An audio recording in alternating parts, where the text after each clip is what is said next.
12,600 foot উঁচুতে মেঘ ভাঙা বৃষ্টি, তারপর সেই বৃষ্টির সৃষ্ট আকস্মিক বানের ঢলে তছনছ ভারতের উত্তরাখণ্ডের উত্তর কাশীর ধরালি গ্রাম। ঘটনার ভিডিও ছড়িয়ে পড়েছে সামাজিক মাধ্যমে। এতে দেখা গেছে আকস্মিক বন্যায় সড়কের উপর থাকা মানুষজন সহ সবকিছুই ভেসে যাচ্ছে। মঙ্গলবার 43 কিলোমিটার বেগে আছড়ে পড়ে পাহাড়ি ঢল, পাথর আর কাদার স্রোতে তলিয়ে যায় হোটেল ও ঘরবাড়ি।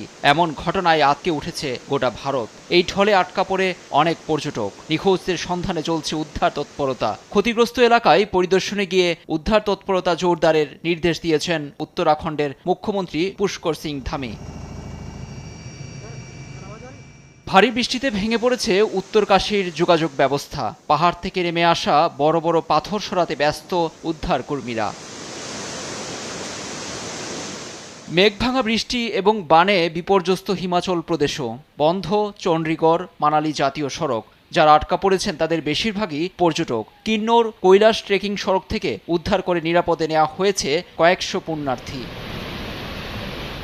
লুৎফর কবির, নিউজ ডেস্ক, দেশ টিভি।